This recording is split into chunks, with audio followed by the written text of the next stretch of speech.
Good afternoon, good afternoon, good afternoon, good afternoon. I don't think I can say that enough. I really don't think I can say that enough because I'm here.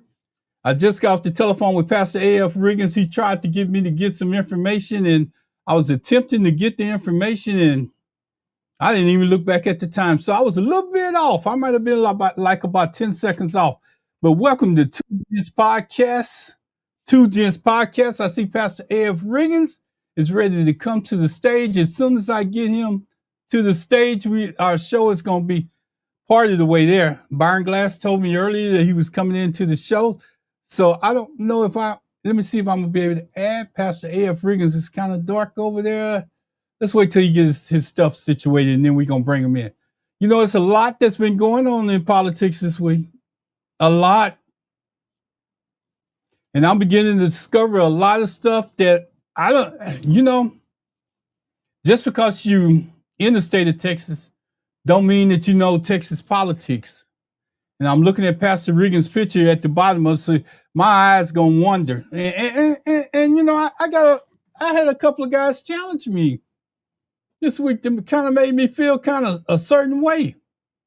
You know, when I do my other podcasts, I try to deal in facts. I don't try to guess. I got Pastor Riggins coming in.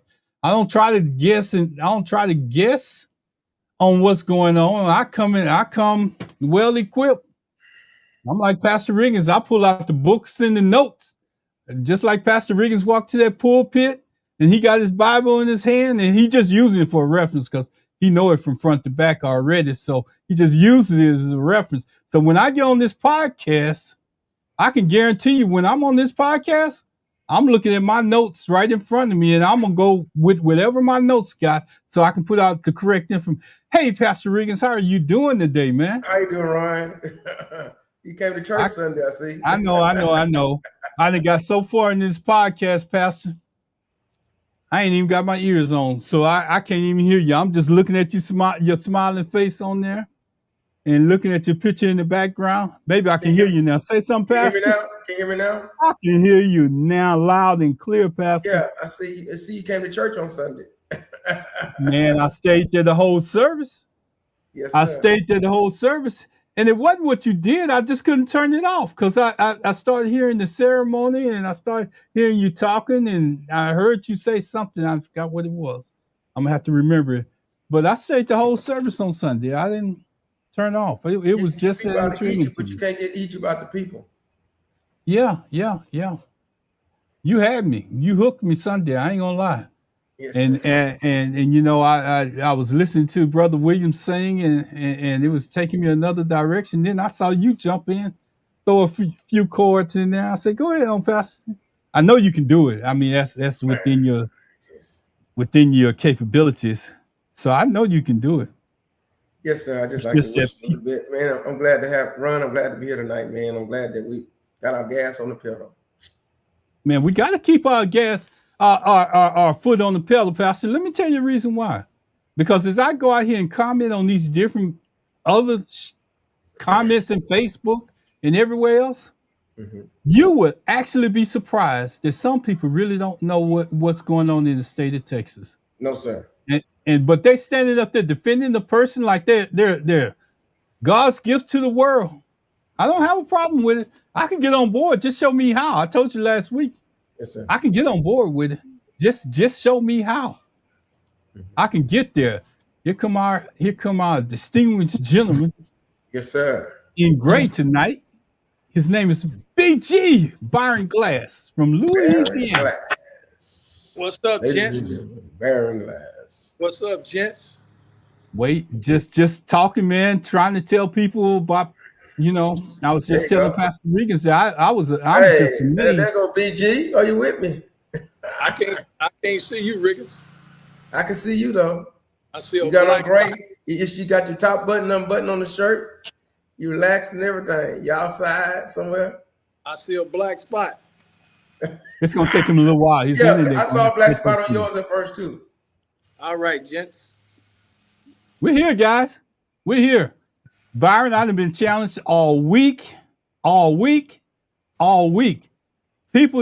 have challenged me on what I've been saying, but they must not know I'm retired, man. That's all I got time to do is follow through with people. Mm-hmm. And I'm gonna be honest with you. They don't know Texas politics and they're lost. Mm-hmm. But you know what? I'm willing to take the time to bring them on board. Because you know why? Hey, one guy told me, he said, man, so I see you reading out there. I said, well, man, don't you know that 99% of the people that you see on TV are reading what they're saying? 99% of them are. It's like that 1% like Byron Glass and Pastor Riggins that can go outside of there. Or even if you look at Roland Martin, he reading whatever he's saying. I don't know why people get caught up in that. Oh, you reading something. I don't care. Come on, Pastor. I didn't introduce you. I didn't let you say nothing. No. Let Baron come on in, man. Baron, I already said. Come on, BG. Come on, BG. Hey, Ron, I've been telling candidates that using AI versus words from your heart don't mean nothing. If it's in your heart, all you gotta do is say it. It's there. You just gotta be able to say it. And most people don't have it in their heart because they basically just lying. They're looking for, tags, taglines, looking for titles, looking for accolades and all that other kind of stuff. Again, all we do is try to enlighten and inform. You can go out and fact check, research yourself. If you complain about somebody else reading, why don't you read? Because reading is fundamental. That's why they teach you in the pre-K and kindergarten to just read. Repetition is good, Riggins, especially when you're doing it the right way. Yes, sir, right. They're looking for clickbait. They want clicks, they want likes. They're trying to monetize stuff, and we're just trying to get people to get motivated. They think about monetizing, and we're trying to motivate. They think about clickbait, trying to talk about what's really real. And that's what's wrong with a lot of people. And so then whenever Ron shows up with facts, then they try to take the focus off the facts and talk about he reading.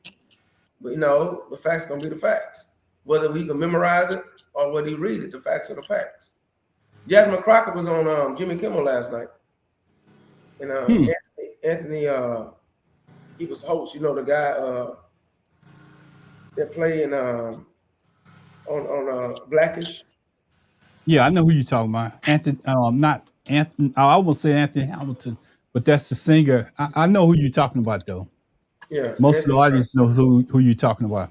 Yeah, he was interviewing, and they didn't get into no deep politics, but she did talk about the problem is Republicans are not being honest in anything. Everything they're trying to do is they're trying to cover up the fact that they don't like Trump. She said they do not really like Trump, but they're trying to say they hide. She literally said this. And then she went on to talk about, they went on after he said, do you think McConnell is dead or not? She said, well, you know what? She put it this way. Most of the people in the Senate, they're old and dead anyway. So I think she used that to say, I think he is dead. Because something is amiss. He's not capable to do his job anymore. But they're trying to hold that seat until the election, so they can have the votes.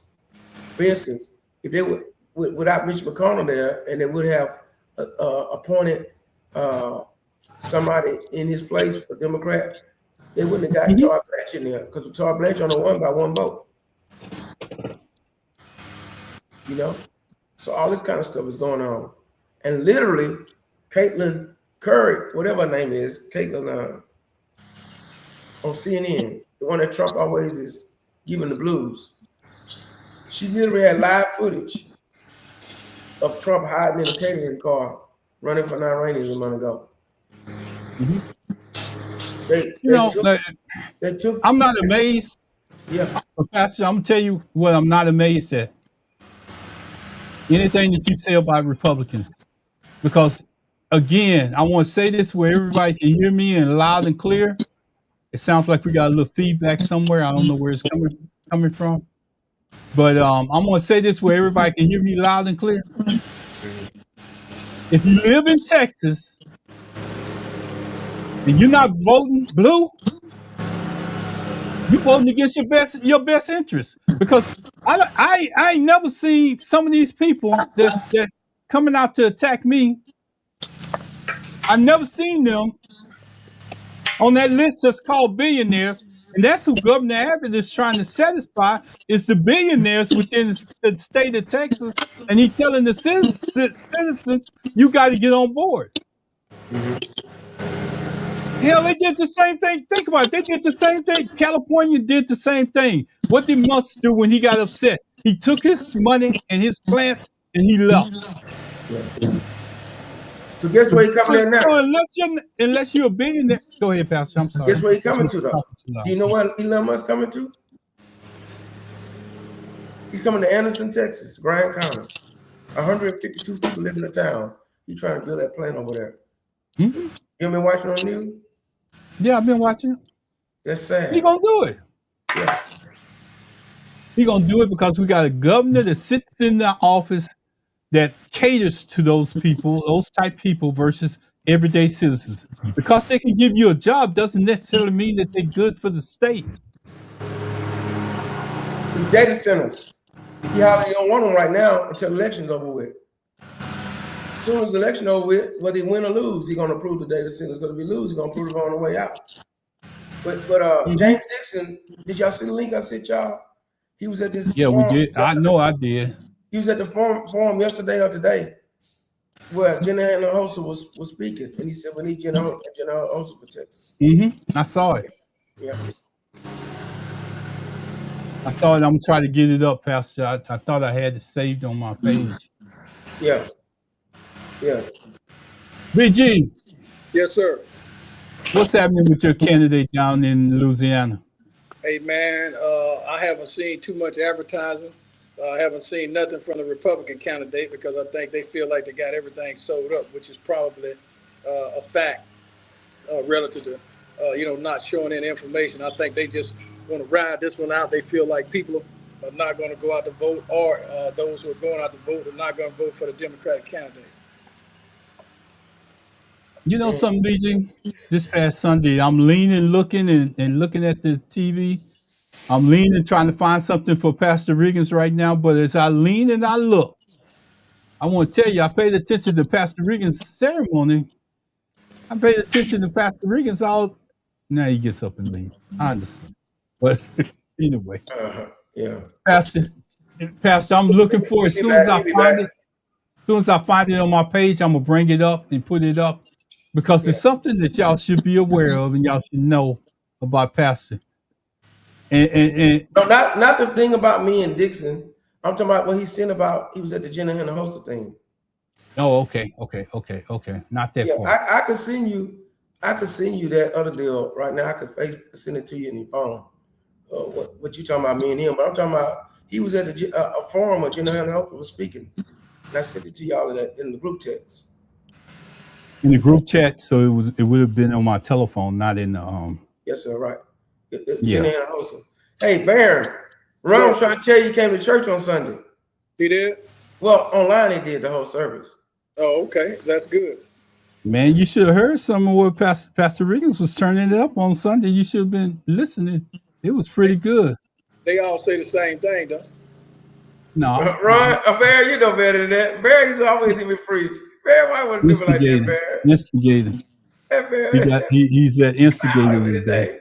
Man, that's a shame, man. Hey, Ron, you one of my best members. You want to do me like that? Hey, Ron, did you see how much they put in Riggins' collection plate? No, man. That's good. You got a chance. About the instigator. No, that's good. You got a chance to go and visit Riggins. He tried to put his heart in what he's doing. Probably often criticized, but nevertheless, that's not stopping him from doing what he's been doing since 8, 9, 10, 10, 11, 12, 13, somewhere up in there, as I recall. Yeah, ever since you met me, yeah.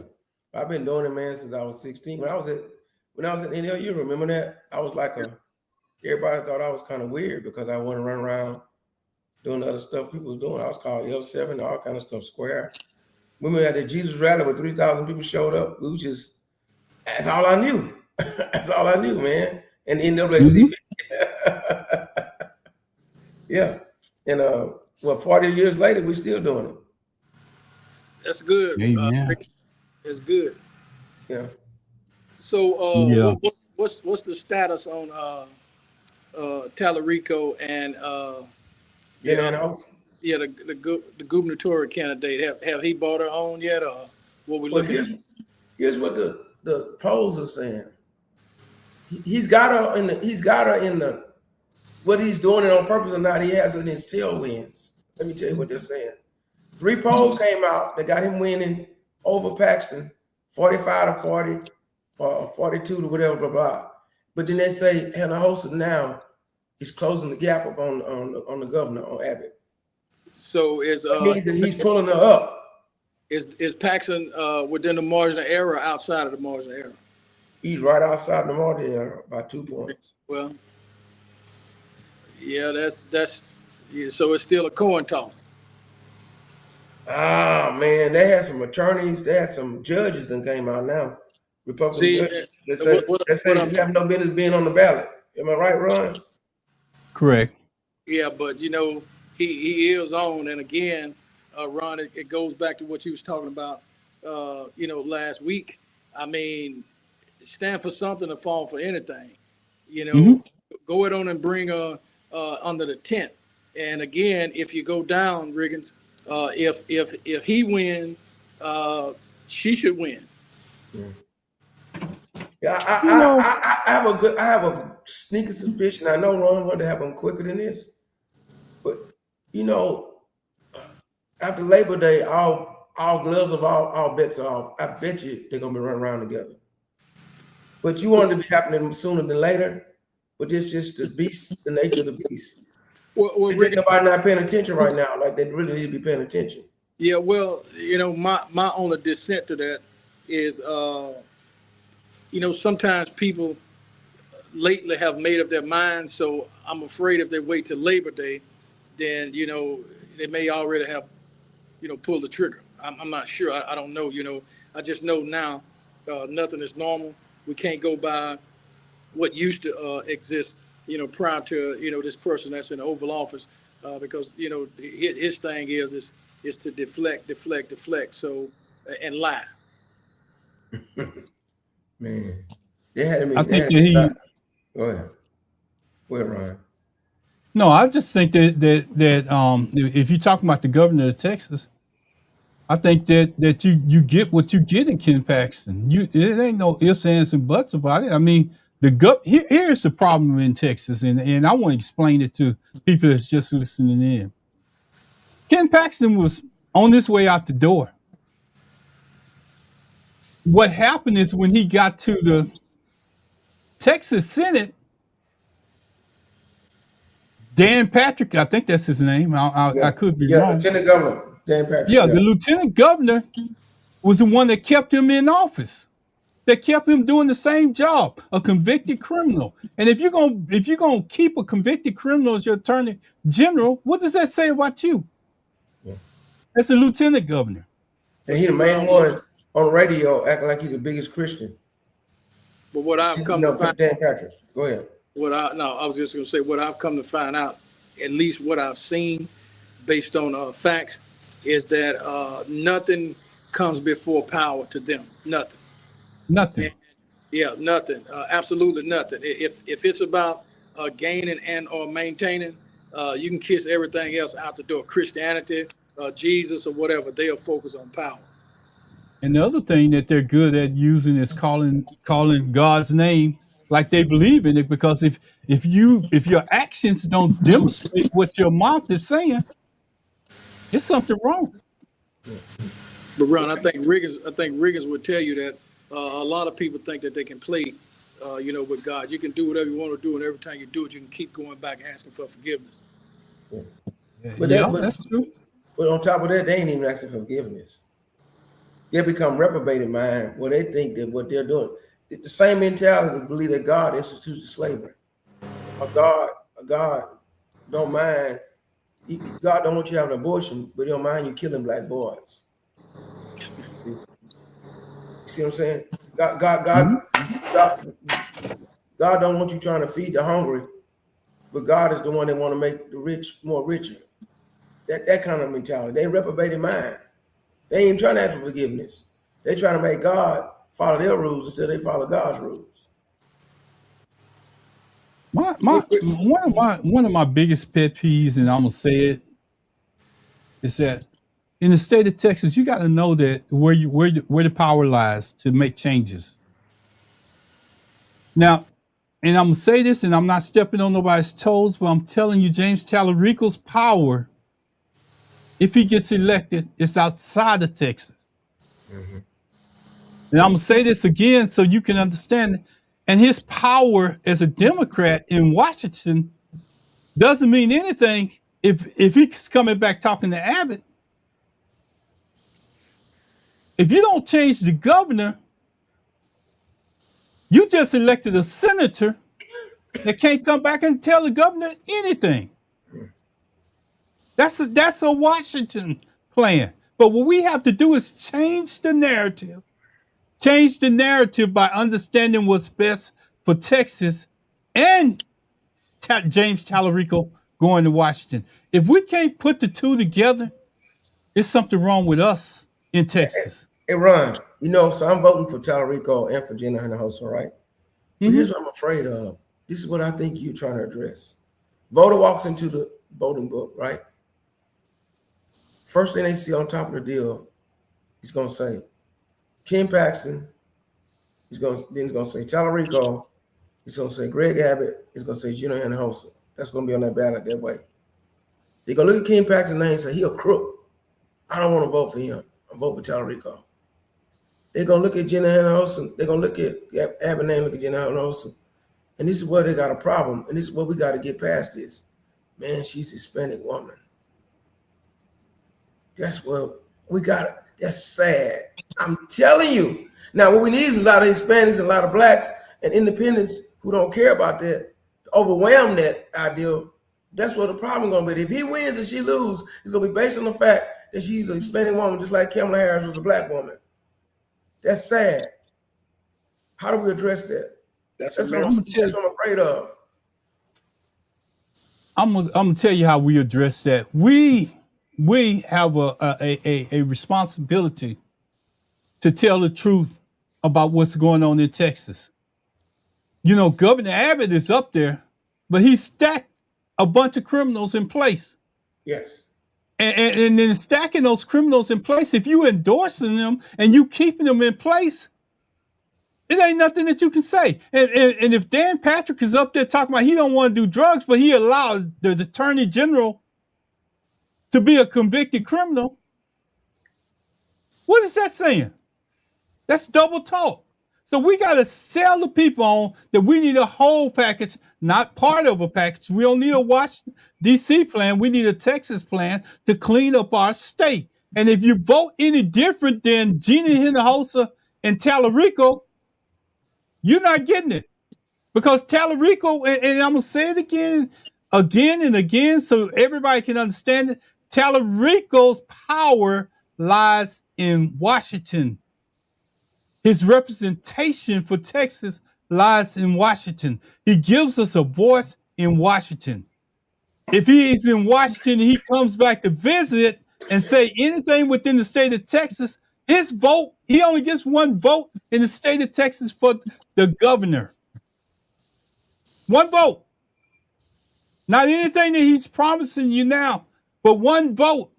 He can listen, but he can't change. We need both. If you come back to the state, if he's coming back to the state of Texas and he's talking to Governor Abbott, you got to realize that's null and void.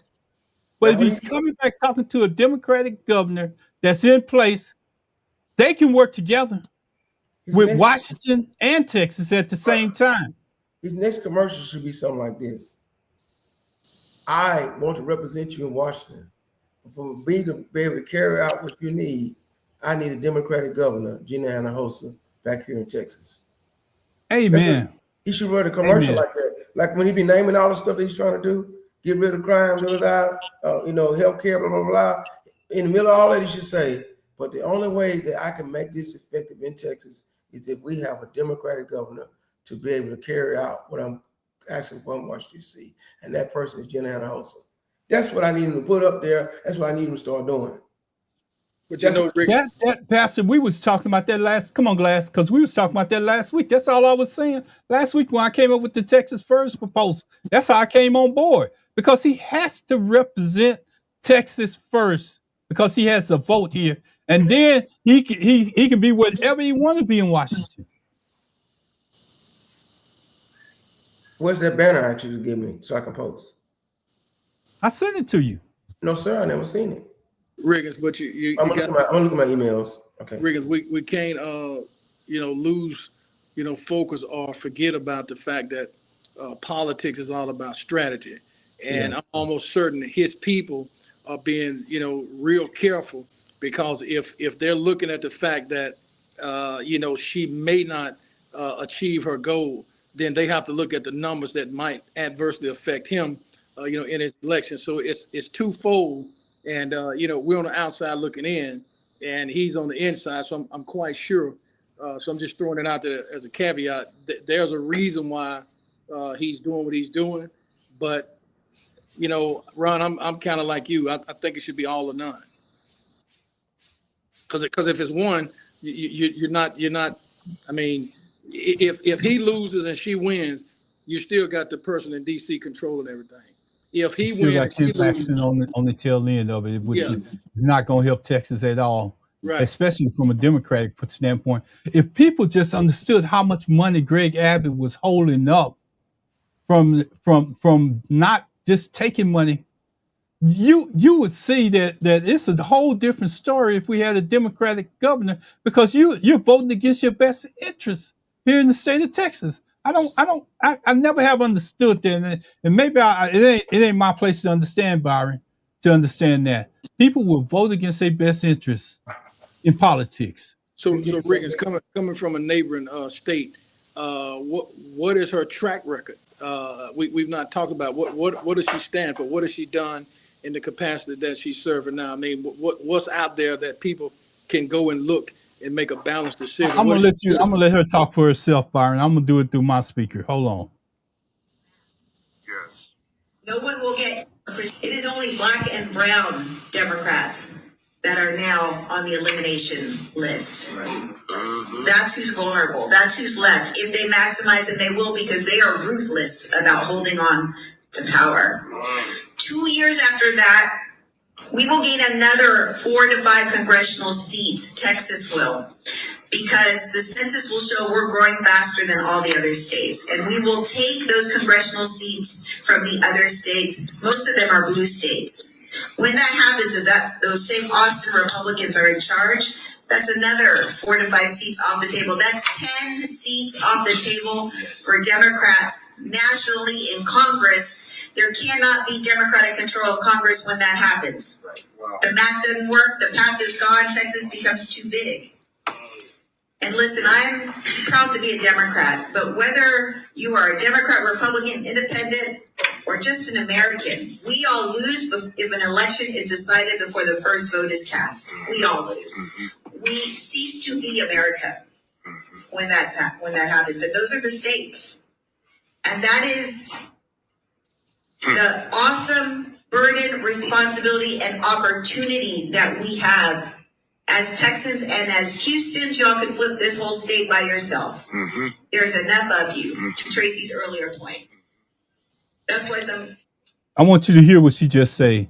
Houston, minorities can carry the vote by themselves. Harris County. But that's why they always fight Harris County in election. They didn't change all the election rules for Harris County and everything. They try to minimize the vote in Harris County. Yeah. I'm gonna finish this. I think it's 4 million people in Houston area. Go ahead. I think it's a few more things that need to be said, and that's it. And then I'm gonna give it to you to let you respond, Byron. Alex, you were saying I don't remember a statewide candidate being in Houston 5 days. Right. Well, you all are important, and so I'm going to be here a lot. You're going to get tired of me, hopefully. But those are the stakes, and that is the work. And we have now less than 2 months until early vote starts. And so we have Larissa, stand up, please. Larissa Charles is our regional campaign director. Where's Prince? Our political director, Prince. But when you need anything from us, when we're not being responsive, anything you need, please reach out to them. And if you don't hear from them, reach out to me, please, because we need to make. That's it. I got my alarm. But Ron, the question was, what has she done? Is she a state representative? Is she a senator? What is her track record? What has she done? My first time She ever was a hearing state her was on the representative. ballot. She was a state. Oh, I was trying to answer. I'm sorry. Go ahead. She was a state representative, and she's still serving in her state capacity in Texas right now. So she's a state representative right now. She didn't just come out of there and say, "Hey, I want to be a governor." She has a track record that's behind her. Yeah. What She's not now. I'm gonna tell you, I got challenged by somebody. They were supposed to call in at 7:45, but they didn't. So I got challenged by somebody that holds a website on the internet, and they told me, they said, well, James Tallarico been working for about 3 years before he ever became a representative of the state of Texas, and he did this and he did that. And then they asked me the famous question. They asked me to Google it. You know me. Don't challenge me with Googling and act like I'm a back down. I went out there and saw where he had signed on to a bunch of bills that somebody else had introduced to the Congress, the state Congress, but I'd never seen him introduce. It didn't say that he introduced any. He made speeches on the floor, but that doesn't necessarily mean that you got out and did some work on your own. That means that you're supporting what somebody else do. So, you know, I'm not saying there's nothing wrong with James Tallarico. I'm just saying that we need both of them in order. I'm in Texas. If you can't understand that explanation, maybe I'm in the wrong state. Pastor, I'm yielding. Yes, sir. Well, it's too late to try to change your citizenship from another state right now and vote. So we're in the right state. We just got to make it happen. We have to make it happen, man. Another point that you have, I don't know if y'all paid attention to this. The Anglo-American woman running against Lieutenant Governor Dan Patrick. Yeah, she's a Democrat. She's taking a lead on him. Yeah. She's taking a lead on him. She's taking the lead. So Barry, hear that? Barry, on the lieutenant governor race, the Anglo-American Democrat, this woman, she's got the lead on Dan Patrick. So she's got the lead on Dan Patrick. Well, but see, Tallarico has the lead on Ken Paxton. Which and that tells me something. If the other two are polling and they are Democrats, and it's a statewide race, then one would think that she would carry the same thing. It's kind of like Riggins made comments back in Harris. How can every person in the state win and she lose? Mm-hmm. I want to share something with y'all real quick. See if I get it to the stage. This is the people that's running for the state of Texas: Gina Hinojosa, James Tallarico, Vicki Goodwin, Sarah Eckhart is comptroller, Ben Flores is land commissioner, Chuck Tucker is the AG commissioner, railroad commissioner is John Rosenthal. It's a couple other people added in here, like Christian Menifee from the 18th congressional district, Cullen Allred in the 33rd, Sarah Garcia in the 29th, and Texas 9 is Latricia Gutierrez. I can't roll my R's, so I just want to tell you. Freddie Haynes III didn't make it. No, he made it. He's running, but he's. I'm talking about most of these people are just people that I put in there. No, I didn't mention. I just didn't add his name in there. But he is one of the Texas Democrats that could make it. You're right. Yeah. And I don't have no problem going back, adding them back in there. But the ones that's got pubs outside of Texas are the ones that I'm mentioning right now. The ones that's up there right now. So the young woman that you're talking about is Vicki Goodwin. Mm-hmm. Is the one that's running against Dan Patrick in the state of Texas. Byron, I see you. I'm gonna bring you up again. Yes, Byron. But Vicki Goodwin is the one that's winning on the loop that's ahead of the lieutenant governor in Texas. But then those numbers, like Byron said, don't mean nothing if don't nobody get out and vote. They say that's the reason why Abbott keep winning, because people will not turn out and vote. So our message to our people has to be: get out and vote. Let me tell you something. I was at a social justice banquet on Friday with Dixon. Dixon had Mata there, the Hispanic guy that's like 90-some years old. He had the woman that's leading up a charge against ICE. He had a Reginald, somebody who was a state representative, and a couple other people who were activists. They did a panel. Isaiah Carey did a panel with them. All this kind of stuff. Now, here's one of the things that they keep saying when he pushes it in our churches, in our community, and on this show. We've got to register to vote by the deadline, and we've got to get out there and vote. And I think now they have it where there's not no 4 days between the early vote and the regular vote. They changed a lot of rules to make it hard on Harris County to get the vote counted. Okay. Furthermore, August the 28th, they're about to do a march on Washington again. They want to get 300,000 people down there. They got buses leaving Texas on August 27th, riding 24 hours. March on Washington. And then come back on the 29th. I know. Yeah. Let me, if I could, panel, could I address that? Yeah.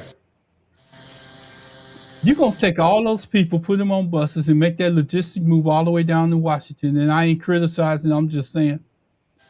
You got social media out here that you could put it up, repost it, and put it up over and over and over and over and over. And it's going to still serve the same purpose. Because when you get down there, you're going to get 45 minutes of coverage, maybe on the when you're there. And then you're going to get maybe 3 minutes of coverage across the U.S. And what have you served? I don't know. Then if enough people don't show up, you're going to get Trump coverage where they're going to have to typecast. Byron, maybe you could jump in because maybe I'm so far off base, I don't know what's going on.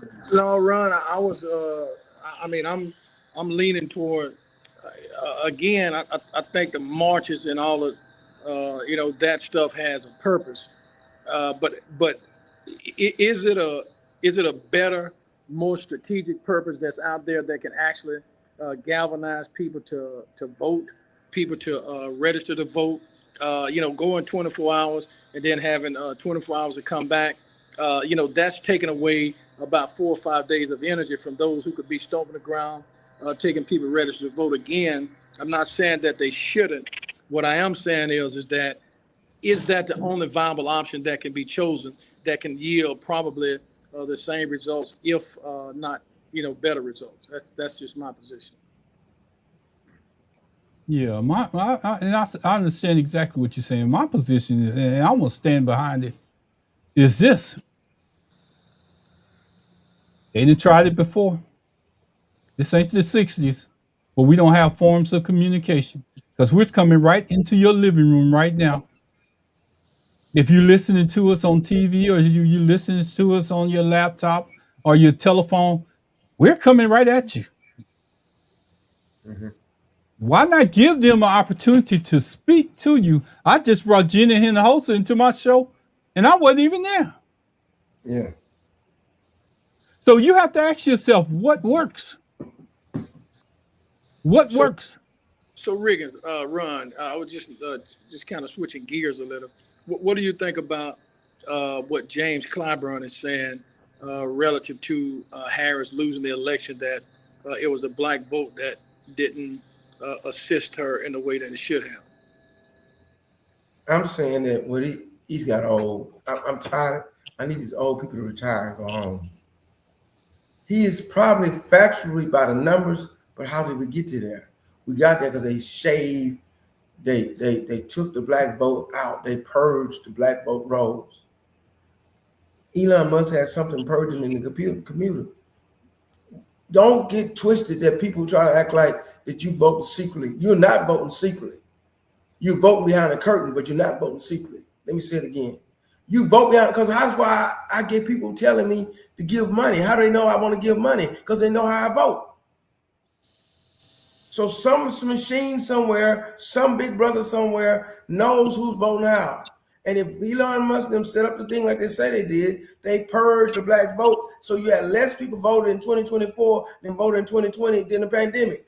Why was it less people? Why was it less numbers? They took out the numbers that would have on the win. But it looked like black folk didn't vote. So what he's saying, yeah, black votes didn't show up like it's supposed to, but who said they didn't actually vote? Who could not say that anybody was purged? So Riggins, based on, is it not what he's saying, it's how he's saying it? Yes, sir. Because he don't know what he's talking about. They don't want to. People sometimes don't understand. They don't want to believe.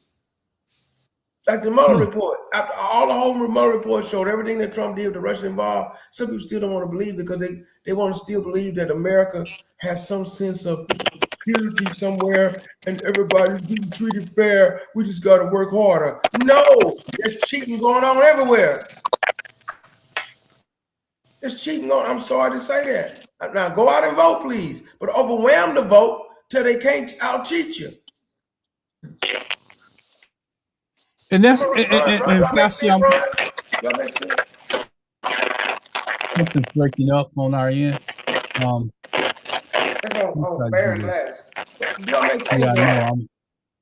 Okay. I just want to say this, and I need to be clear when I say this. Kamala may have lost the vote, but if you go back and take a forensic look at the vote and what was going on, you would question whether or not she lost the election. I know. There you go. And I'm asking y'all to go out and do research, do your own research, because there's people out there questioning whether or not she lost the election. But here's the thing with Texas politics that always puts us in a bind when it comes to something like that. They want you to basically concede the night of the election or the day after the election and not have a vote or a tally. As soon as Byron Glass camera come up, I'm gonna add him to the stage. But they want you to concede right after the election results are in on TV. But that's not the actual election results. Right. And see, that's the reason why I think we have a problem with politics in America, is because we ask people to concede right after the election is over with based on what they see on TV. Right. Let me show you something. Barack Obama was running the election in 2016, his administration. Russia stole the election for Trump. Hillary Clinton, she tried to hold out about a day or so. She should have never succeeded. Fast forward. Donald Trump administration was running the election in 2020. Biden won fair and square. Donald Trump never succeeded. Never. Didn't even go to the inauguration and said that that's why the election was stolen, but his administration was running the election. Let me say it again. The election was stolen, but his administration was running the election. Fast forward. 2024, Biden is running the election. Once again, Trump wins, and they forced Kamala Harris to succeed. That's why her and Biden fell out, because she didn't want to succeed. But Biden, that's when you find out he really was something wrong with him. He had no strength to fight. He had no more strength to fight. He forced her to succeed, and then a week later, he called Trump over there grinning in his face in the White House. But here's what I understand, Riggins. If one side or the other is cheating, why is one side or the other still winning? I mean, if you cheat, you're going to continue to cheat. You're going. So I mean, I just don't. Each time Trump won, he won against a woman, and the Trump and that's why he's so mad about Biden. Each time he won against a woman, and the vote is suspect. When he lost fair and square up against a man. And he heard about Biden real sick. He's like, I don't care about him. He's vicious. Well, that's why his son came back and told him exactly what most of us feel. Yeah. Yeah. You know, I'm go ahead, Byron. No, I was just gonna say that's why in due time what's due for him is due for him. You know, whatever come due to him, gonna be real bad, brother. You know, I'm gonna tell you something. Just because it's a man that's out there that says somebody's name doesn't necessarily mean that he wants her out there, and you say something about James Clyburn, it was a lot of people that was behind the scenes that was fighting for her not to be the nominee in her own party. And that's the thing that I don't understand. That's the difference between a man running and a woman running. A woman knows her enemy is the Republican Party, and she probably can overcome that. But she can't overcome when her own party is backbiting her. They don't do it in the public's image, but they do it to pull a person down so much that they forget. It may not even be cheating. But if your own party is fighting against you getting the nomination because they can't control you, women are never gonna win. But let me tell you something. How you raise $1 billion and lose? And then Trump In 90 days. In 90 days. And 2 weeks before that, he just dancing on the stage. He knew something. He knew something, man. I can't. I took so long for it to come out about the Mueller report, and I kept telling y'all, something is amiss. But that's why Trump don't want to win these midterm elections. Because if the right people, the right people take over all investigation committees in Congress, they're gonna pull out the lids on something. Pastor, some stuff hiding. Pastor, you know what? I don't dispute you on that. But America has a history of forgiving presidents in office. They have a history of dealing with whatever he did and let him finish up his term. That's just in the presidential seat there. I mean, the only person I know that really they didn't do that for was Nixon. Yeah. But here's what I hope. Nixon. Everybody else. Right. I hope it's so bad though that it taints J.D. Vance. See, if it's bad enough and J.D. Vance knows about it and they can prove that, then that puts him in a vulnerable position in 2028 to run. Let him run, but he'll be running tainted. That's what we needed to happen. See, people say, what if they impeach Trump? They can't put him out. No, you don't have to put him in impeachment. Don't even put him on a trial. Just bring out all the dirt, all the trash, all the nasty stuff that J.D. Vance went along with so they can taint him to run. See what I'm saying? You got to play chess now. The chess thing, the checker move is to put Trump out. The chess move is to tank J.D. Vance. So where's Hakeem Jeffries at? Sorry. Where's Max? He need to go. And that goes back to what I'm sorry, Pastor. Come on, I'm gonna let y'all have a discussion. No, go ahead. I can go ahead. I can say what I want to say, but that comes back to the thing that's most important here in the state of Texas is voting. I don't care how Clyburn said it. It doesn't matter how good a show we put. It doesn't matter how good a speech you get used to, how accustomed you are to hearing people answer your questions. You need to know who can change your questions, who can make a difference for you as an everyday Texan. And if you don't know who can make a difference for you as an everyday Texan, you're voting against your best interest too. Because if you leave the same problem in place, the same person that's did the most damage, the same person that has more schools closed than anything else, but he comes up with a voucher program.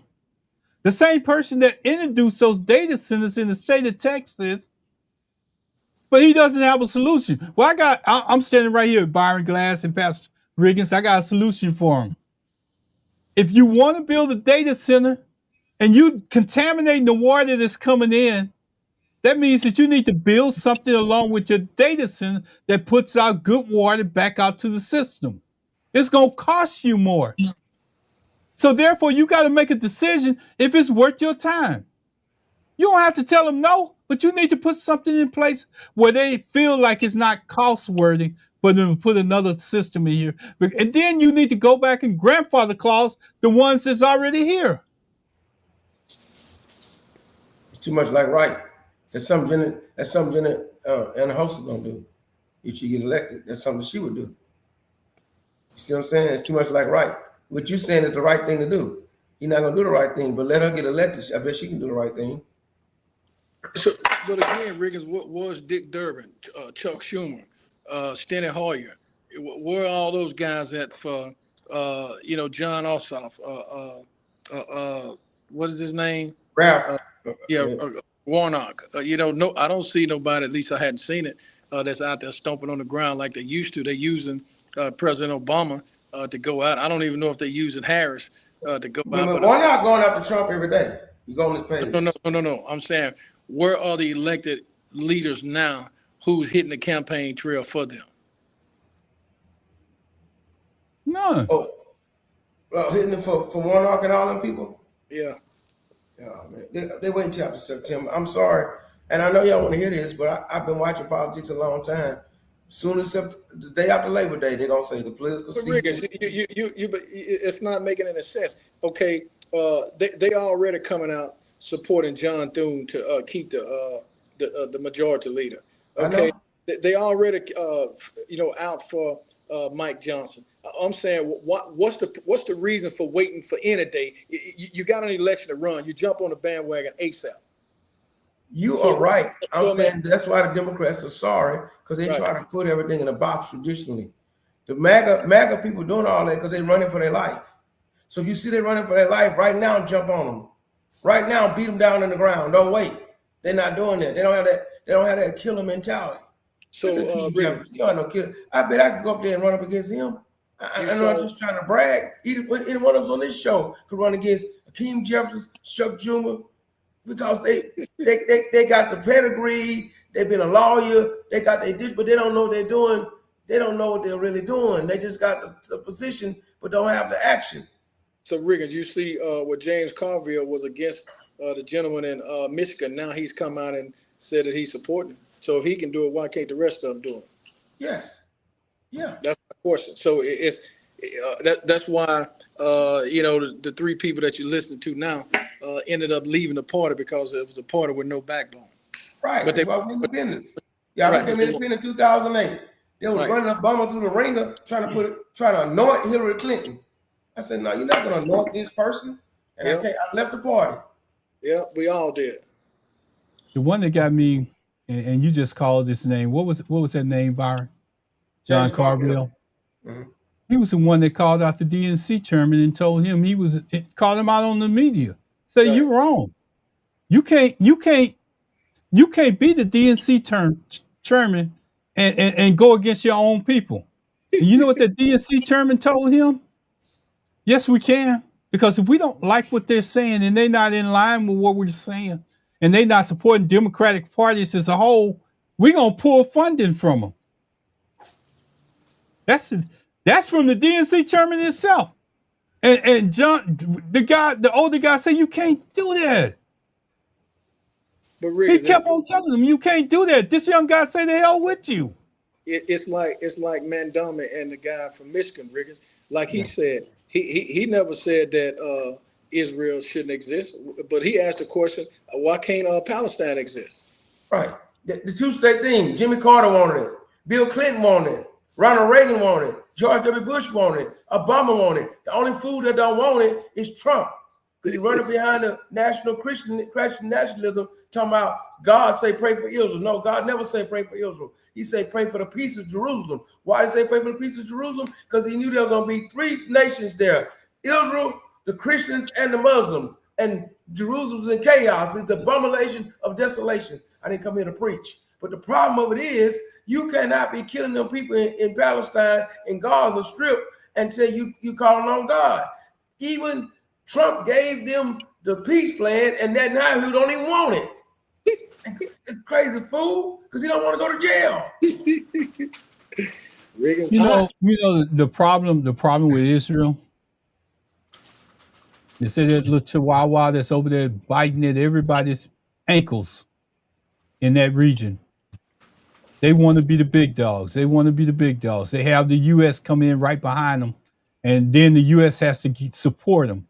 Well, what's starting to happen over there in that region now is that the U.S. is going to either have to make a move and do what they're going to do with Iraq, because Israel ain't going to let it go. They ain't going to let it go. But Riggins, you've heard, and I think you've preached it many times, you got to be careful because you don't know who has been the chosen one. Yeah. Yeah. And to round back to what you were saying earlier, Byron, I'm gonna round back to it. That's the reason why Hakeem Jeffries, Cory Booker, and all the rest of them can't come out, because they accepted so much money from AIPAC. And you don't have to take my word for it. You can go out there and research it. On that northeast corner up there of the United States, New York, New Jersey, and in that area, they got that locked down. That's where majority of the blue is, in the United States of America. And those same people that Byron talking about, why they ain't coming out, they ain't cutting off their money. But They ain't cutting off their sources. I don't need it. Wait a minute, Pastor. Let me get this in. Let me do this. Let me do this one time, Pastor, because I gotta wind this in so people can understand. Never think that they're giving you all that money and all that publicity, having you show up all over the United States, and they ain't gonna never make that knock at your door when you get in their office. I don't need their money. I bet your Mondani took their money. I ain't talking about you, Pastor. I'm talking about people. That's the problem. They should have never took their money. They should, and if they took it, they should give it back. That's. I mean, you can't never sell your soul, man. Y'all make me go in tonight. And Riggins, that's the what Democratic Party is soul. Pastor.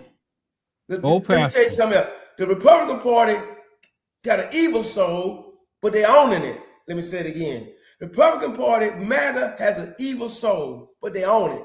The Democratic Party don't have a soul. At least if you're gonna have a soul, either be evil or good, but don't come out soulless. What does it cost a man to gain the whole world and lose his what? His soul. Byron, I'm gonna let you come in because I'm gonna say something to that on and you know where I'm going. But that's why, again, us three left, because you got a cult on the left, you got a cult on the right. They're just controlling the narrative in a different way. If you're giving money and you're telling a person how to do what they're doing because you gave them money, that's a cult. If you got somebody in there, you telling them what to do, that's a cult. So either way it go, Jeffers and all those other guys, my question again is, why are they not out stepping and stomping for those that are out there running now? That's what they've done 20, 30, 40 years ago. That's what they did. Whoever was the nominee, they started putting people and money behind them. They're not doing that now. The whole AOC, you may not like her, but hey, she's part of the party. You don't have to sing the same tune to be heard. You at least have to be in the same genre. Yeah. Can I say something now? Sure. And Pastor, I want to forewarn you. I'm putting out truth. Okay. I'm putting out truth. You can't take the money from people and have them promote you beyond everybody else at all costs, and not think that they're not gonna ask for something in return. Yeah. See, James Tallarico was a local person. They had a local plan in place that would change it by 2030, because in 2030, guess what's gonna happen in 2030? They're gonna redistrict the maps.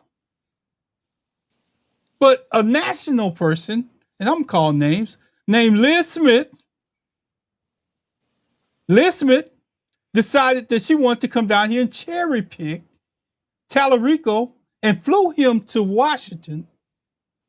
And all of a sudden, he got all his advertisement dollars. He got, every time anybody runs up against him, whatever he does, the Democratic Party is dumping money there. We have to get some of that Democratic money dumped to Gina Hinojosa somehow, because it's crazy if you let James Tallarico leave Texas and we're stuck with Abbott. And that's just truth. Mm-hmm. I ain't got no problem with you saying. I want you to say that. That's why I sent you the clip of Dixon saying, I'm gonna send it to y'all again. How Dixon was. I'm not saying you're against me, but you can't continue to build up one person and say the hell with the state. But again, I want to be consistent and fair. Okay. We're saying Gina Hinojosa or whatever, but I'd like to know what her record is based on what the things that she stood on, regardless as to whether she's a front runner, a candidate, or whatever. I think it's only fair that those are questions that need to be asked. Because again, if that's not the case, then we're doing the same thing that they did to Tallarico. You force us to vote for somebody and don't even know what their track record is. And you know what, Byron? You know me. I ain't gonna dispute it. What I'll do is go out there and find out what she did beforehand, because she's definitely did some of the things. Just recently, I saw her do something that didn't make national news. Oh I saw her go. yeah, it's more so not for us, Ron, but for a voter or a listener, because just trying to be consistent in what we're saying. We say this for others. I'm just saying it for her. No matter what side of the fence she on, track record is always good, because that's what you challenge a judge a person on. I don't know what Tallarico's record was or even is, other than he's an unknown that became a household name, and now he's the candidate to be United States Senate, hailing from the state of Texas. So let me ask you a question, Byron. And I'm not going to dwell on it, but I want to ask you a question. You have a media event that made national publicity all over the United States, in the same city that you've made 4 visits in. 4 visits, 4 or 5 visits, maybe even more visits that you've made, documented. Mm-hmm. This particular guy, I'm just going to say it, and I can't cover this. The guy got killed in Houston. Hispanic guy got killed in Houston. Mm-hmm. Has a memorial here in Houston that they established. Unmarked ICE agents chased him around, and even when they caught up with him, he was still trying to escape. If I was in that van, I've been trying to escape too. Mm-hmm. But here's the thing: it made national news. And the real reason why I'm telling you about this is because if it made national news and you want to run for office in the state of Texas, don't you think you would have showed up at that memorial? Logically, yes. Strategically, I think some of them are trying to stay away from that issue. Let me just help you out a little bit. So, Gina Hinojosa didn't invite none of the media. It was just a few people out there with video cameras, and she was walking out there with his son in front of you. It's not that you have to do it, but it's something that if you stand for the people and you know it was wrong, eventually you got to stand for something. So why are we sending you to Washington when you can't roll your ass up on something that happened right here in the city of Houston that's made national media? That's just a question. You know what he worried about? And this is what the strategic part is. He worried about that Paxton gonna get a video of that and run it in a commercial, like saying that he support illegal immigration. Yeah, that's what I'm saying. You got to be strategic about it. Right. I'm being honest, man, because that's a hot thing that Trump and the MAGA and them are using, is that if you think you against ICE, you want illegal immigration. So even though he went there for the right reasons, support the family, then they'll take a picture of that and have that flash that in the commercial, and they'll be lying on the bill saying, and he supports illegal immigration and against ICE, and they'll have him on a picture down there with their people family, and that's what he want to avoid that strategically. Well, and sometimes, Riggins, Ron, you don't give the other side ammunition.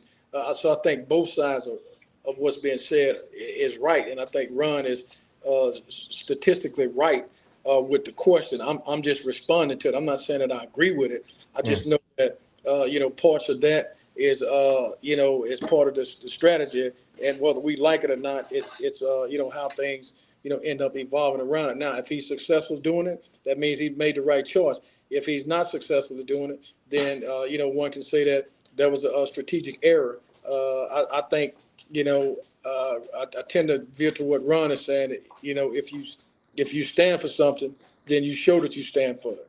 You don't send a ghostwriter to say what you can say yourself. Yeah, but at the same time, I tell you what, Hannah Host can get away with it because she is a Hispanic woman, like she's coming to give sympathy for the family, and he should be able to show up. But I guarantee you, man, they'll have his big pale white skin in the picture right against that man picture. But my contention is this: Right is right no matter who is doing it. Right now. Yeah. Yeah. But you know what I'm saying? They'll do, Barry. I'm not disagreeing with you. I mean, this right here, just for the sake of discussion, I think it's a valid question that Ron has posed, and it may be more than one answer to it. But when it all boils down to it, it ain't but one answer. If you stand for something, you stand for it. If you don't, you don't. And what I'm saying, and I don't want to get into it tonight about just that one issue, but what I'm saying is when you got a pattern, a track record of running away from the truth, it says more about you than it does anybody else. Because if they had a plan that was in place and you chose not to be a part of it because you heard some news from New York, that means that you came back and basically told them the hell with your plan. I'm running for this office and I don't care what y'all say. So if he's choosing not to go down there and go to that site where that man was killed and he's Hispanic too, that's a red flag. Tallarico is white, he's not Hispanic. Tallarico is white, man. He's not Hispanic. Gina Hannah House is Hispanic, though. Tallarico is white. Even when he do the commercials about the white mama, you know, and saying my mama was a single mother, he showed a woman of faith. Let me ask you a good question then. Mm-hmm. In good British English, how much closer do you think Tallarico is than being Spanish by the name than good people that came across the ocean? Because I never seen a Tallarico in history. But that's more like an Italian name. Tallarico is not Hispanic, close to Hispanic. I mean, let me look up the root of it. I'm not trying to argue. I'm trying to get us an understanding. Hey, look what I just sent y'all about Gina Hinojosa. I'm the one sent that about Gina Hinojosa. We should be supporting it. I just sent that. I want us to get this part that you said about Gina Hinojosa, and I got something I need both of y'all to comment on in the last part of our conversation because I can't stand it. Pastor, you send it where? My email? To both of y'all, that group chat we got. Yeah, I can't text without interrupting the podcast. You want me to turn around and send it to your email, Ron? No, I'm going to try to get it right here where you send it. I got the one that I got is Pastor Riggins. The one that I just played, I haven't got the other one yet. So I'm looking for it. I still don't see it. See, Tallarico is an Italian surname, rooted primarily in the southern regions of Calabria and Campania. He's from the medieval personal name Tallaricus, evolved from the ancient Germanic name meaning noble. See, when the Germans came over to Rome, its Germanic roots is the Italian name, Tallarico. So you just Google it, it'll show you. So I figured that out because he's too pale to be Hispanic. He's more Italian, more like the Kennedys. So Pastor, can I ask you a question? Yes, sir. If I look at Tallarico's father and mother, would you say that he would be Hispanic? No, sir. His mother's maiden name is not he's not his mother's maiden name is not Hispanic. What's his mother's maiden name? I'm gonna Google it in just a minute, but I saw her on the national media channel. She looks just as Hispanic as anybody else. It doesn't matter if he's Hispanic, purple, green, or blue. You know, I think you veer off. Well, we off to another subject. I think you lose the concept. I mean, that's be just like questioning one of us, Kamala Harris, and we disagree with that. I don't think that's relevant to him being elected. I think we need. None of it is. Yeah, I think we need. His actions and how he engaged with the public and the money that's going behind him and not expecting anything in return is what's important. And I agree with you, Byron. We getting sidetracked over there, but Pastor, I have to agree. My name is Causey. Causey. Is what? Causey. Causey. And who was that? His mother's maiden name. Oh, okay. I'm glad you Google it, but Tallarica shows sound like Spanish to me. No, it's Italian, man. This is as close as you can get. It's And I can Italian. guarantee ain't nobody else did that research on that name that Well, you supported know, I teach Tallarica. by me being a journalist and then I teach history. I do this. Surname Cause is English and Norman. Causey is like causeway. Causeway like the causeway. Causey is English and Norman. So he's white. He's just that No, either he's Italian or he's not white, Pastor. He's not from here. He didn't come across European. Italian. It lives in Europe. He's a European. But that doesn't mean that he's white. No, I mean that he's European. He's not Hispanic. Would mean that he's from North America, Mexican, Mexico, El Salvador, San Salvador, South American area. He's not from none of them areas. His background comes straight out. Can he go to a KKK meeting? Yeah, he can. Look how pale he is. Well, he can't because he's Democrat and he's not racist. No, I'm talking about. If he wanted to be, he could. Okay, Pastor. I know when I get to a point where I'm on the other side of you, so I'm gonna let that ride. But here's something I need both of y'all to answer for me before we get out of here. And this is, I seen a brother, and I'm not saying his act was correct. I know what he's accused of doing, but does that outweigh the good that he's done within the community? What he's put into the community, what he has brought to Black people in general, what he represents, and I'm talking about Roland Martin. I want to get y'all opinion of it. Oh, they try to mess with him about some kind of. I want to. Maybe neither one of y'all want to touch it. I'll see. Byron?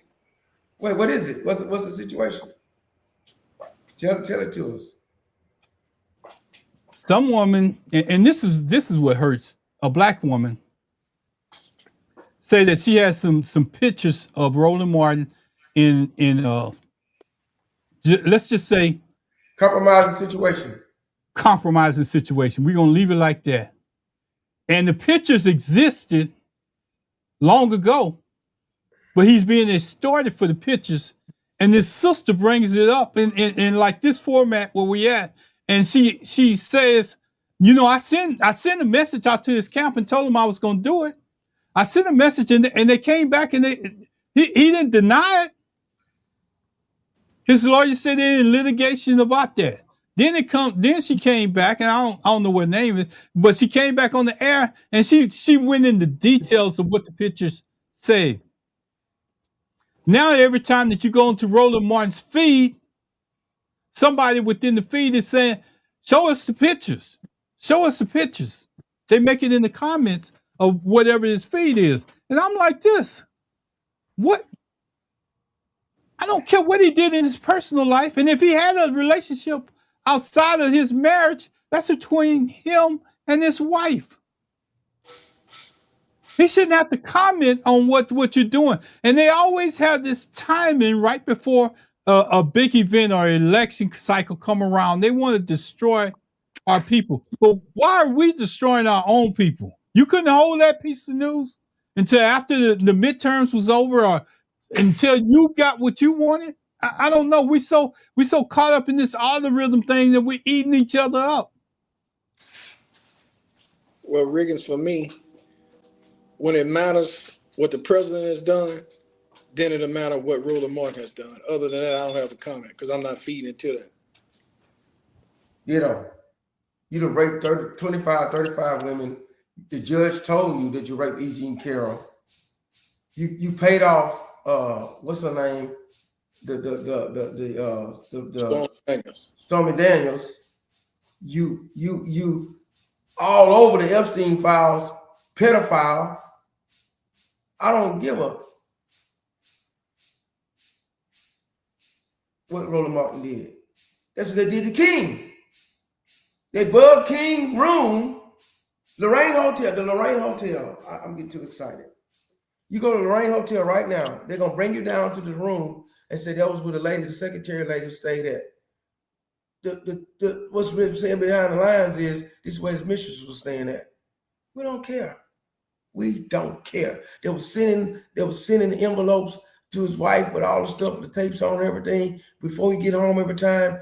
the envelopes would reach there before he get there. When he get there, she would greet him, kiss him, and the kids would treat him like a king that he was.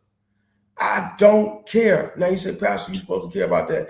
No, my job is to teach the word of God about what's right and wrong. Now what you do with it is you. I'm not the judge. The Bible says I'm not supposed to judge you. It's appointed the man once to die, and after that is the judgment. So whatever Roland Martin did, after he died, if he haven't got it right with God, let him meet it in judgment. Right now, somebody's trying to use it to undermine the power he's got to help the election process. That's all they're doing. That lady's trying to extort him is getting paid by somebody from MAGA. Let me say it again. She's double dipping. Somebody paying her to extort him to get more money. Every person that tries to extort somebody is getting paid by somebody else already.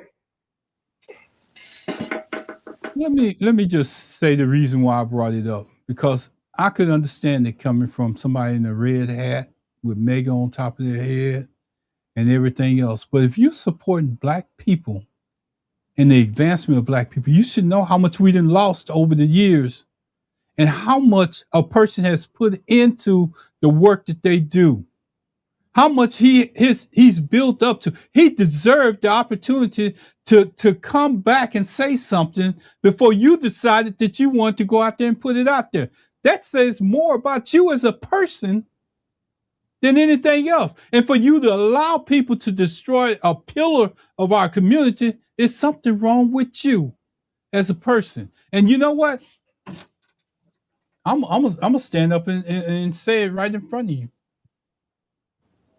I support whatever Roland Martin has done because he's put too much good into the community for you to overstep what he did. And that's just me. I've seen it with my own eyes. And here's the other challenge. I'm just one person from the city of Houston. I have never shook Roland Martin's hand, shook his hand, or said anything to him. But here's where my challenge comes from. You brothers that use his name to do your events, that use him to come in and bring his camera equipment into your events, you church members that got him to come to your churches and make speeches and promote your churches and all the rest of that, I don't see any of y'all standing up and saying, that's my brother. I support him. Ron, here's the problem, Ron. Everything you tell me about strategy. Come on, tell me about strategy again. I know that's what you're gonna take. No, sir. I'm agreeing with you 1,000%. All toes down. I'm gonna tell you why the woman done it. It's wrong. It's diabolic. It's demonic. Here's what happens. I'm not saying I know, but here's how it probably happened. Somebody with a red hat is behind it. What they'll do is have an undisclosed person to give her a phone call. I said, we've heard so-and-so and you're involved in it. We got about $500,000 we slipped to you. All you got to do is expose him. The love of money is the root of all evil, brother. The love of money is the root of all evil. And so she's in it, but somebody that's a force behind it from the other side that's paying her. That's what's wrong. That's what I'm saying. It's wrong. She's getting paid from the other side. And that's what's wrong. And then she trying to get money out of him, and she know he ain't gonna give her no money. So then she exposes him to ruin him. That's what they want to do, is ruin his reputation and ruin his influence on us voting. And they paying her under the table from the other side. Again, Riggins, that's demonic. It's demonic. Somebody could come right now and told me my mama prostituted her whole life. It would not change. Absolutely nothing about what I know about her. Again, we're spending time on this man's personal life. He's not running for office. What he did is between him and his God. Other than that, I have no response to it. Right. No, I'm agreeing with y'all. I'm saying, bro, I want to know why she's doing it, how she's doing it. Well, I don't care. My thing is, why would you do it? What do you gain? Baron, am I right about the love of money root of all evil? I think Mr. Spikes know that. Yeah, I know it, but here's the thing. Yeah, money may be the root of all evil, but the only thing that overcomes evil is somebody coming up, standing up for the right that you did. But if she did wrong with him, no, I'm not talking about her. She we already established that she's evil. But what about all the good stuff that Roland Martin has put out in the world, and nobody's standing up for him? We doing it. We're doing it. Well, I know We're we're not doing it. on What the about the Alpha platform. brothers that put on that black and gold? They not standing up for him. I haven't seen one of them come out and say, you know what? I know what she said, but that's my brother. Man, people are fickle. Man. I haven't seen nobody come out in the media like Don Lemon and say, you know what? I see what y'all did with Roland Martin, but how much good has he put into the community? Man, when they arrested Jesus, everybody ran. People are fickle.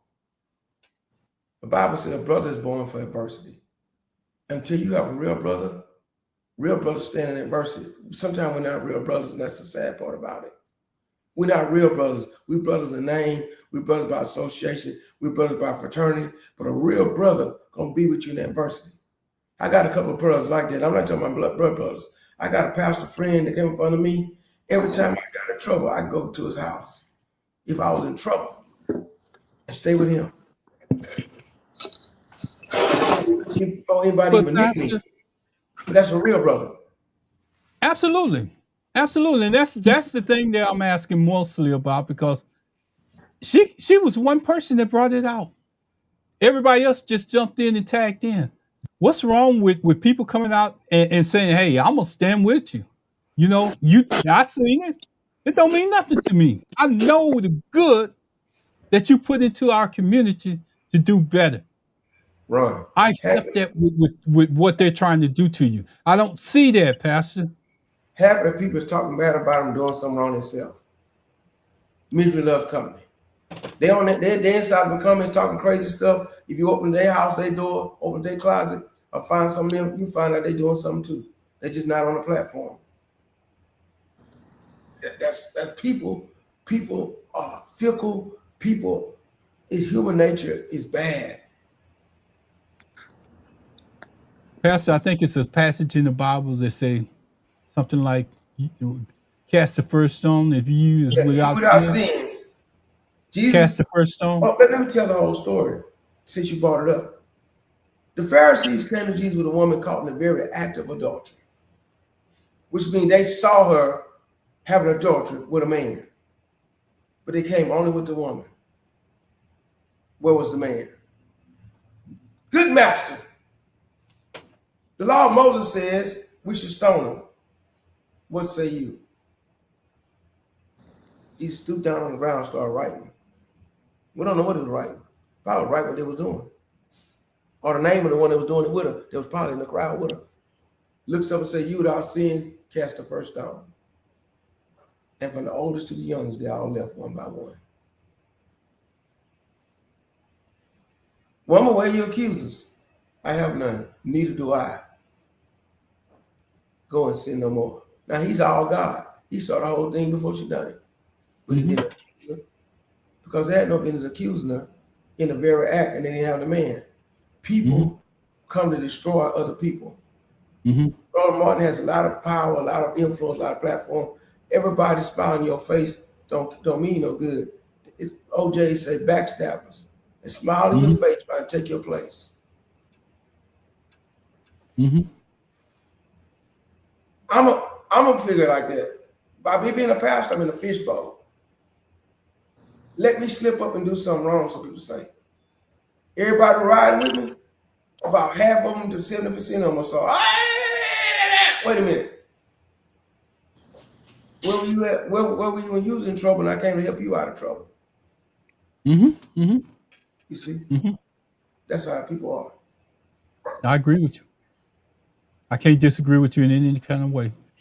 And that's that Roland deserves the same thing. If he did it, you got to give him time to get himself together and admit that he did it. If he didn't do it, you got to give him time to build a case and do whatever he's got to do. But the thing that irks me, and we're gonna move on after this. The thing that irks me the most is not when it's somebody else. I can understand that. I just can't understand it when it's one of our own taking us down. Byron, I'm giving it to you, Pastor. You do your thing, and then we're gonna get out of here. Find that photo, Ron. It still didn't come. Let me send it to you. You want the Facebook thing or just straight from my phone? Just send it straight from your phone. I can do something with it from there. Listen. And I'm going to talk about it. That's why. Yeah. Just send it straight to my phone. It's going to come to you and Baron together.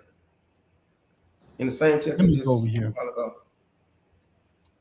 Mary, go ahead and tell us what's going on in Louisiana while we do this. Oh, running the same old thing, brother. How's Jamie Davis doing out there? I'm just more concerned about, the getting people elected that'll use the voice that they have rather than using the title just to be seen. Again, if you look throughout history, anybody that has developed a following, it's always somebody coming to kill, steal, and destroy. And, people are always willing to jump on the bandwagon. Again, hopefully, things will change by, November 2026. If we don't, what we now know as somewhat of a freedom, the whole trajectory will be changed, and it'll be too late.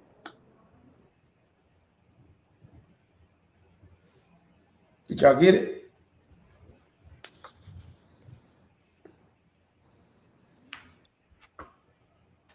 Did you get it, Ron? Where did Ron go? Close us out, Pastor. Yeah, I don't know, but I was trying to send Ron the photo of what he's going to talk about, something, man, that God is, Barry, you're going to be glad to hear about this. You might have saw it on Facebook already. But over the weekend, I was blessed to become part of James Dixon's Kingdom Builders Global Fellowship. It's international fellowship of pastors and bishops and all this. But more than that, James Dixon is a fellow of Virginia University of Lynchburg. He graduated with a doctorate of ministry in social justice leadership in 2018.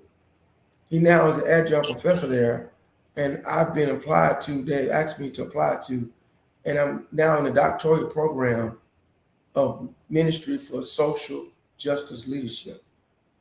Stuff that we've been doing all these years. God's blessed me now to get on a platform to get a doctorate degree behind it. Congratulations. Congratulations. Thank you, man. Yes, I was looking for that. I shut myself out of the show, so I sent you the text. But as I was looking for it, I can't and check I it until we end the podcast. Yeah, right. But Ron, that is in the same text that you got the Jenna Hannah hosting stuff. Yeah, I see it, Pastor. But if I try to do anything else, it won't show up. Can we just do it next week? Because Yes, sir. We'll do it next week. We'll do it next week. Yeah, I got kicked out of the whole podcast. I can't hear Ron.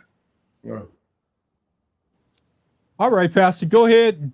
Tell Byron to say goodbyes, and Pastor, you say your thing, and we're gonna be out of here. Byron, say goodbyes, he said. Come on, dude. He wants you to do more today. What you say some stuff? I done said enough, man. He said he said enough, Ron. I heard him. All right. Come on, Pastor. Hey guys, listen here. We're glad to be coming to you every Tuesday night. Try to motivate you to get involved, to impact our community, our city, and our world. On Wednesday nights, I come back with a Bible study. We're in the middle of the Passion of Christ. We'll now reach, Jesus is about to go into Pontius Pilate's court and King Herod's court before they crucify him. We might have salvation for the whole world in Matthew 27, 28 chapters. 27 chapter Matthew. Join us tomorrow night, 7:05 at the Quilla Fennell Riggins on our Facebook Live page. Sunday mornings, we worship United Covenant Hope Church of God, live on Facebook or in person at 6555 Mesa Drive, Houston, Texas. We're glad that we're able to be involved for social justice, for leadership in our community. We thank God for the 30-something years that Baron Glass, the 30-something years Baron Glass gave to his county in Caldwell Parish, in Louisiana for the school board and being a leader in that area. And we thank God for what Ron is doing now, to be able to keep this his podcast open every day to try to make some impact on someone. We leave the platform. Let me say it again. We leave this platform every time. We don't leave the presence of God. As Moses said, that wherever I go, I want you, the president, to go with me. And if God's presence go with us, we got power. And we got power, we can fulfill our purpose. Let me say it again. If God's presence go with us, we have the power. And if we have the power, we can fulfill our purpose. We give his name. Amen. Amen. I want to say amen. Amen. Byron Glass and Pastor Riggins, I want to thank you for joining in tonight. I'm sorry our caller didn't have a chance to call in. Maybe it was too fast for their schedule, but if you're going to challenge me, I'm going to give you the opportunity, because the only thing, it ain't nothing but an opportunity here between me, Byron Glass, and Pastor Riggins, because I got talent and I'm here. I want to say thank God, thank God, thank God. And as we get out of here today, I want y'all to remember to go vote for Gina Hinojosa, James Tallarico, and any down ballot candidate that's out there. Go out there and vote for them. If they're a Democrat, stop voting against your own interests. Go out and register to vote and then follow through. Go out there and register to vote and then follow through. Thank y'all for listening in. Let's get out of here.